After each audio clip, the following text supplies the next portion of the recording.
नमस्कार, स्वागत है आपका एक बार फिर से नीलम ज्ञानवाणी चैनल में। आज के वीडियो में हम आपके लिए लेकर आए हैं बृहस्पतिवार व्रत की कथा। बृहस्पतिवार के दिन विष्णु भगवान की पूजा होती है।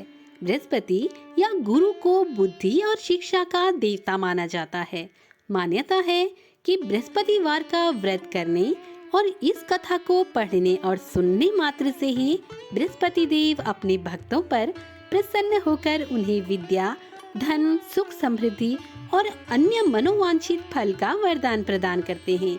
तो यह कथा बड़ी ही रोचक है। कथा को अंत तक ध्यान पूर्वक अवश्य सुनिएगा, तभी कथा सुनने का पुण्य फल कथा सुनने वाले को प्राप्त होता है।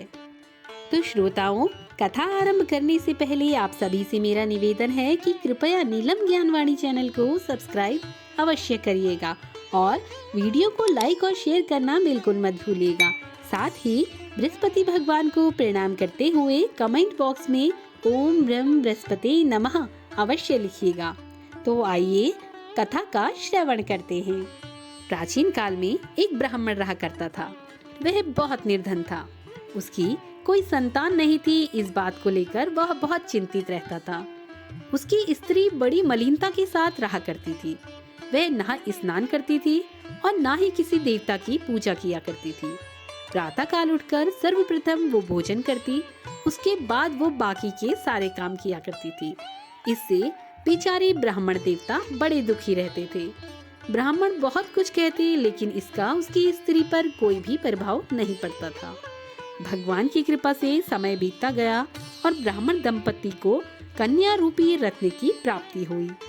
अब समय बीतता गया और वह कन्या बड़ी होने लगी। वह प्रातः काल उठकर सर्वप्रथम स्नान आदि करने के बाद विष्णु भगवान का जाप किया करती थी। प्रत्येक बृहस्पतिवार को वह व्रत करती थी। अपने पूजन का समापन करने के बाद वह स्कूल जाती तो मुट्ठी में जौ भर कर ले जाती और पाठशाला के मार्ग पर डालती जाती। तब यह जौ जो है वो सोने के हो जाते और जब वह घर लौट कर आती तो इनको बीन कर ले आती। एक दिन वह बालिका उन सोने के जौं को फटक कर साफ कर रही थी तो उसके पिता ने देखा और कहा कि बेटी, सोने के जौं को फटकने के लिए सोने का ही सूप होना चाहिए। दूसरे दिन बृहस्पतिवार था और उस कन्या ने व्रत रखा था। अब वह बृहस्पति देव से प्रार्थना करने लगी कि हे प्रभु, अगर मैंने आपकी सच्चे मन से पूजा की हो तो मुझे सोने का सूप दे दीजिएगा। बृहस्पति देव ने उसकी प्रार्थना स्वीकार कर ली। रोजाना की तरह हुआ ऐसा ही। पाठशाला के मार्ग पर वह जौ फैलाती गई और लौटते वक्त जौ बीन रही थी तो बृहस्पति देव की कृपा से उसे सोने का सूप मिल गया। उसे वह बालिका घर लेकर आ गई सोने के जौं को साफ करने के लिए, परंतु उसकी माँ का वही ढंग रहा। एक दिन जब वह कन्या सोने के सूप में सोने के जौ साफ कर रही थी तो उसी समय उस शहर का राजपुत्र वहां से निकल रहा था। वह कन्या के रूप और कार्य को देखकर मोहित हो गया और घर आकर जल और भोजन का त्याग करके उदास लेट गया।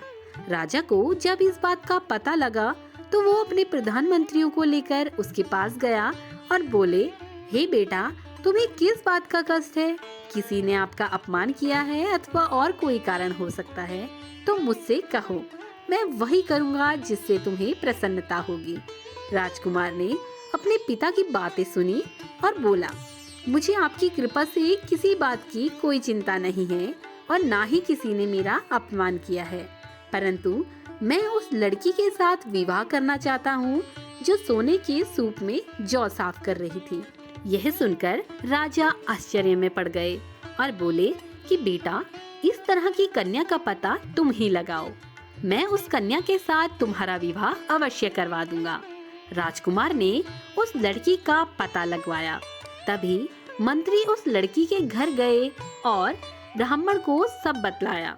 ब्राह्मण देवता अपनी कन्या का विवाह राजकुमार के साथ करने को खुशी खुशी तैयार हो गए तथा विधि विधान के साथ उन दोनों का विवाह हो गया। कन्या के घर से जाते ही ब्राह्मण के घर में फिर से गरीबी का निवास हो गया। अब भोजन के लिए अन्न भी बड़ी मुश्किल से मिल पाता था। एक दिन दुखी होकर ब्राह्मण देवता अपनी पुत्री के पास गए और पुत्री ने जब पिता को दुखी अवस्था में देखा और माँ का हाल पूछा, तब ब्राह्मण ने सब हाल बतला दिया। कन्या ने पिता को बहुत सारा धन देकर उन्हें विदा कर दिया। इस तरह कुछ दिन ब्राह्मण देवता के खुशी खुशी व्यतीत हुए। अब कुछ दिन बाद जब वह धन समाप्त हो गया तो ब्राह्मण का फिर से वही हाल हो गया।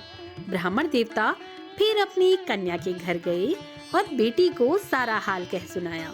बेटी बोली, पिताजी आप माँ को लेकर यहाँ आइए, मैं उसे सारी विधि बता दूंगी जिससे आपकी गरीबी दूर हो जाएगी।